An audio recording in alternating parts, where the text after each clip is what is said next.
नमस्कार, आप देखना शुरू कर चुके हैं लाइव सिटीज को। मेरा नाम अभिषेक है, हमारे साथ वरिष्ठ पत्रकार ज्ञानेश्वर हैं। बिहार में अब इनकाउंटर हो रहा है। बिहार में अब पुलिस गोलियां भी चला रही है और दिल्ली से लाकर अपराधियों को मारा जा रहा है, यानी कि मुठभेड़ में अपराधी मारे जा रहे हैं और बिहार में गोली का जवाब अब गोली से दिया जा रहा है। ज्ञानेश्वर जी, गोली का जवाब गोली से दे रहे हैं पुलिस। देखिए अभिषेक, यह बहुत ही आवश्यक था और बिहार पुलिस अब अपने असली रूप में है। देखिए, अंडरवर्ल्ड को बहुत स्ट्रॉन्ग मैसेज दिया गया है। गोपालगंज में जो परसों रात या यूं कहें कि कल तड़के सुबह जो मुठभेड़ हुई है 2:30 बजे, हाँ, जिसमें मनीष यादव मारा गया, कुख्यात अपराधी। कुछ लोग कह रहे हैं 50,000 रुपए का इनामी है, कुछ लोग कह रहे हैं 1.5 लाख रुपयों का इनामी है। तो मनीष यादव को पुलिस ने, एसटीएफ ने जिस तरीके से मारा है, देखिए अब अंडरवर्ल्ड में कपकपी पैदा हो जाएगी। मनीष यादव को गिरफ्तार कहां से किया गया? दिल्ली से, दिल्ली के कालकाजी से, और वहां साकेत कोर्ट में पेशी की गई, ट्रांजिट रिमांड पर लिया गया। दिल्ली में चुनाव चल रहा था, दिल्ली में मुठभेड़ हो नहीं सकती थी, और अब बिहार पुलिस ने संकल्प ले लिया है कि अपराधियों को पालेंगे नहीं, पोसेंगे नहीं। गोली का जवाब गोली, जैसा आपने कहा। देखिए, जब विनय कुमार डीजीपी बने और कुंदन कृष्णन एडीजी हेडक्वार्टर 60 में एसटीएफ अपने रूप में आ गई। अब बिहार पुलिस अपने को यूपी के एसटीएफ की तरह बिल्कुल बिहेव करते दिखाना चाहती है। देख रहे हैं, चाहे मुजफ्फरपुर हो, चाहे गोपालगंज हो, चाहे पूर्णिया हो, अब अपराधियों को लंगड़ा भी बनाया जा रहा है, पैर में गोली मार दी जा रही है, ठीक है ना। और यह आवश्यक, देखिए मुझे बार बार इस बात की जानकारी मिलती है कि जब वीडियो कॉन्फ्रेंसिंग होती है जिलों के एसपी के साथ, एसडीपीओ के साथ, कुंदन कृष्णन बिल्कुल तल्ख भाव में रहते हैं। रिजल्ट दो, जवाब दो, अपराधी भाग नहीं सकता है यदि पुलिस पीछे लग जाए। अब देखिए, जो मनीष यादव मारा गया, वह दिल्ली में आराम से रह रहा था। 10 जनवरी को इसने हत्या की। इसने किसकी हत्या की? अरविंद यादव की, पूर्व मुखिया के पति और पूर्व मुखिया के पिता, उनकी हत्या की, और इसके बाद यह फरार हो गया। तो फरार होकर कहां जाता? और पत्नी को भी साथ में रखा था। तो पुलिस ने यह स्टैब्लिश किया। देखिए, आपको याद करना चाहिए, कानपुर का विकास दुबे, उसने पुलिस वालों की हत्या कर दी थी जब पुलिस रेड करने गई। फिर मध्य प्रदेश में उसे पकड़ा गया और लाकर कानपुर में ढेर कर दिया गया। तो यह मनीष यादव, इसकी कुंडली हम बाद में बताएंगे। देखिए, अब पुलिस कह रही है कि इसे हम रात को लेकर जा रहे थे। कहां लेकर जा रहे थे? यह जो गोपालगंज है, चक्का गांव थाने नहीं, जो जहां ले जाया जा रहा था वह गोपालपुर थाने का रामपुर खुर्द इलाका है। जानकारी यह है कि इसने कहा था कि AK-47 हमारे गिरोह के पास है, उसकी हम जब्ती कराएंगे। लेकिन रामपुर खुर्द के पास देखिए 2-3 मोटरसाइकिल सवार अपराधियों ने, जो इसके साथी होंगे या इसके दुश्मन होंगे, उन्होंने पुलिस के दस्ते का पीछा किया, जिसमें मनीष यादव को साथ लेकर एसटीएफ वाले जा रहे थे। गोलियां चली और आरोप यह है कि मनीष यादव ने सिपाही की पिस्टल छीनने की कोशिश की। गोली रोशन को भी लगी। लेकिन आपको बताएं, यह कहानियां तो होती ही है और आपको जानकर हैरत होगी, और पता भी कर लीजिएगा, आप तो लगातार क्राइम रिपोर्टिंग कर रहे हैं। जिस इलाके में यह मुठभेड़ हुई है वहां सीसीटीवी नहीं होगा, नहर के पास है, वहां सीसीटीवी नहीं होगा, ठीक है ना। तो मनीष यादव को मारा जाना था और अंडरवर्ल्ड को मैसेज देना था। यह मैसेज दे दिया कि दिल्ली से गिरफ्तार हो गए। अब देखिए, बिहार पुलिस का रौद्र रूप देखिए। हरियाणा में जाकर सरोज राय को मारा गया ना, सीतामढ़ी का कुख्यात अपराधी। देखिए, और जैसे ही कुंदन कृष्णन ने एडीजी एसटीएफ का भी पदभार संभाला था और विवेकानंद को डीआईजी बनाया गया था, पटना में मुठभेड़ हुई थी। अजय राय सीतामढ़ी का ही ना, सारण का, तो वह भी मारा गया था, सोना लुटेरा और बैंक डकैत।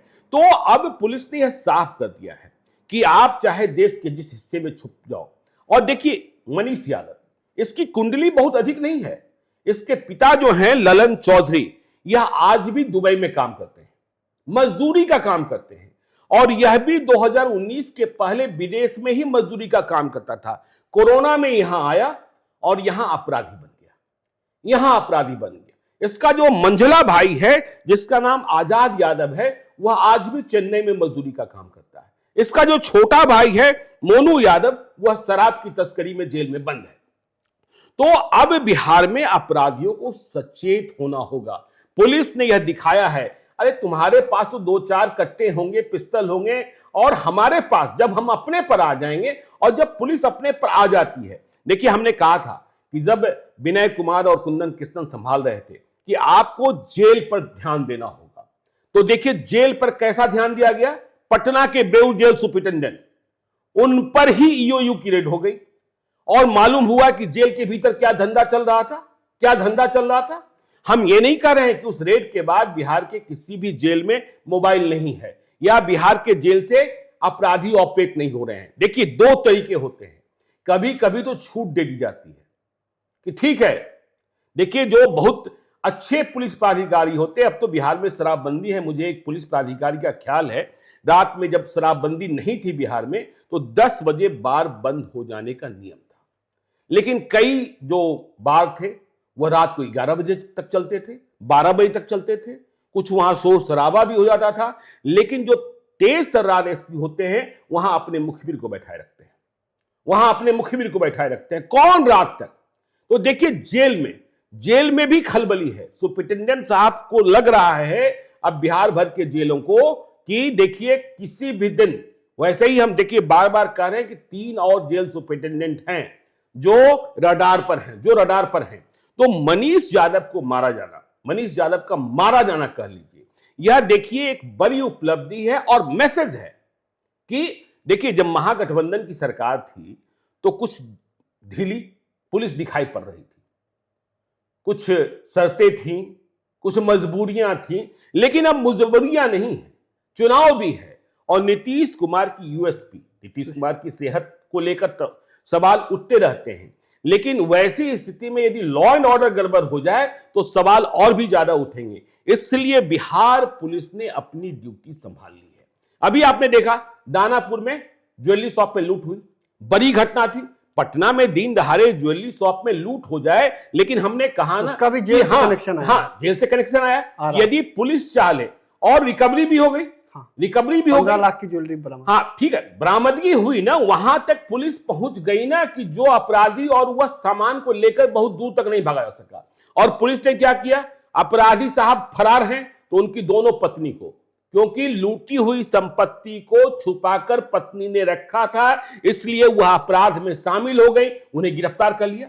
अब तो दोनों को, जो फरार हैं उनको तो आना ही पड़ेगा। तो पुलिस का यह रवैया, और कई लोग कह रहे हैं, देखिए मुझे पिछले दिनों एक बड़े पुलिस पदाधिकारी मिले थे, वह कह रहे थे सीमावर्ती जिले के कि देखिए हमारे जिले में अपराध की, लूट की कई घटनाएं घटित हो जाती है, साल भर में करीब 50 घटनाएं घटित हो जाती है, और उधर उत्तर प्रदेश में साल भर में 2 घटनाएं घटित होती है।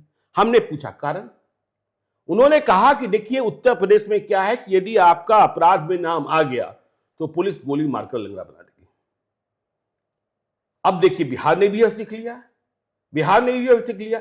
अपराधी को लगता है चलो पैर में ही गोली लगी, जान तो बच गई। वह यह बात को समझ जाता है कि ज्यादा हम झगड़ा करेंगे, ज्यादा केस मुकदमा करेंगे तो अगले बार ठोक भी देगी पुलिस, इसमें तो कोई दिक्कत है नहीं।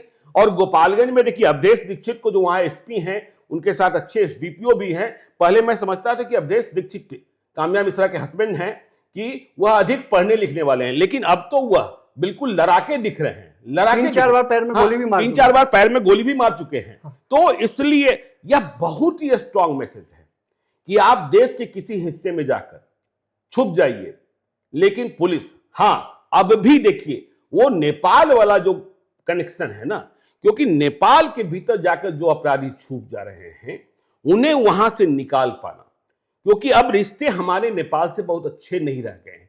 पहले यह होता था कि हमारी पुलिस जो है हथियारों के साथ वर्दी में चली जाती थी, लेकिन अब हथियार के साथ जा नहीं सकते हैं।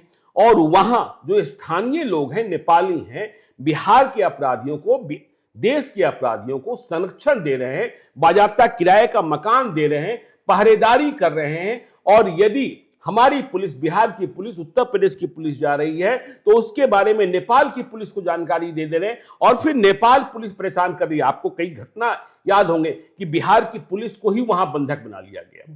तो अब नेपाल की पुलिस का यह कहना रहता है, हम तुम्हारा वांछित अपराधी सौंप सकते हैं, लेकिन पहले यह करो। तो शर्तें लागू हो गई हैं, लेकिन आप दिल्ली में जाकर छुपेंगे। देखिए अपराधी को, देखिए जो मनीष यादव मारा गया है, जब इसका 100 कल आज गांव पहुंचा था तो गांव में कोहराम मचा था, जाहिर तौर पर कोहराम मचा था, लेकिन पिता दुबई में, मंझला भाई चेन्नई में, छोटा भाई जेल में और पत्नी दिल्ली में। इसने पत्नी को भी दिल्ली शिफ्ट कर रखा था। अब देखिए अपराधी जो है ना बिहार में, कमाते यहां से हैं और जाकर दूसरे राज्यों में, जाकर दूसरे राज्यों में लुटा रहे हैं। तो यह संदेश देना भी कि तुम बिहार में गोली चलाओगे तो मारे जाओगे, तुमको कोई बचा नहीं सकता है, और यदि अंतिम नींद आखिरी सांस नहीं ली तो पैर में तो गोली लगेगी ही लगेगी, यह बात तय है। देखिए आपने पटना में देखा था दिसंबर या जनवरी महीने में 2 डकैत मारे गए थे एक साथ। और जैसे ही पुलिस गोली चलाना शुरू करती है, अपराध का ग्राफ वह नीचे चला जाता है। आप देखिए ना दानापुर कितना डिस्टर्ब था। अब दानापुर में कैसे दही गोप की हत्या हुई, दही गोप की हत्या किसने की, लेकिन पुलिस ने भी जिस तरीके से एक्शन लिया, महाराष्ट्र से गिरफ्तारी हुई। रीतलाल यादव के भाई, विधायक भाई रीतलाल यादव की दबंगई, समझे ना, पिंकू यादव को गिरफ्तार कर पुलिस ने एक स्ट्रांग मैसेज दिया कि हम किसी को छोड़ने वाले नहीं हैं। और आपने देखा मोकामा फायरिंग हुई तो अनंत सिंह को भी जेल जाना पड़ा और उधर सोनू को भी जेल जाना पड़ा। मोनू पर भी कार्रवाई चल रही है और अनंत सिंह को निचली अदालत से जमानत नहीं मिली है, बेऊ जेल में ही बंद है। तो इतना तो तय है कि अब कार्रवाई हो रही है और कुंदन कृष्णन और विनय कुमार का खौफ दिख रहा है। गोली चलाओगे तो पुलिस भी गोली चलाएगी, तुम्हारे पास गोलियां कम, हमारे पास गोलियां अधिक है और हमें शक्ति प्राप्त है। वैसे इलाके तो हैं ही ना जहां सीसीटीवी नहीं है। देखिए यदि मनीष यादव सच में AK-47 बरामद कराने ले जा रहा था तो यह तो पता ही कर लिया गया था ना कि कहां ले जा रहा है। वहां कोई छापेमारी हुई क्या? रोशन, देखिए हर मुठभेड़ की कहानी अलग होती है, वहां कोई छापेमारी हुई क्या? और आपको लगता है कि पुलिस वाले, उसमें भी STF वाले गाड़ी में जा रहे हो और उसका पीछा ये टुटपुंजिया और रिचकी टाइप के अपराधी मोटरसाइकिल से रात को 2:45 बजे करेंगे? और करेंगे तो सारे के सारे मारे जाएंगे। तो मनीष यादव का इनकाउंटर बहुत स्ट्रांग मैसेज है और बिहार के अंडरवर्ल्ड में कोहराम मचा दिया है कि गोली चलाओगे, मर्डर करोगे। 10 जनवरी को मर्डर किया इसने अरविंद यादव को, और देखिए 8 फरवरी की रात में यह मार दिया गया। तो इसलिए अपराधियों की खैर अब तो नहीं है। अब देखिए जब व्यवस्था बदल, देखिए मैं बार बार कहता हूं लीडर इज इंपॉर्टेंट, ठीक है ना। यदि लीडरशिप स्ट्रांग हो गया तो फिर तो क्या खुली छूट मिली हुई है? खुली छूट मिली नहीं, खुली छूट ही नहीं है, आपको हिसाब देना है। और कुंदन किशन वैसे पुलिस पदाधिकारियों में है जो यह मानने को तैयार नहीं होते हैं, यह सुनने को तैयार नहीं होते कि पता नहीं चल रहा है।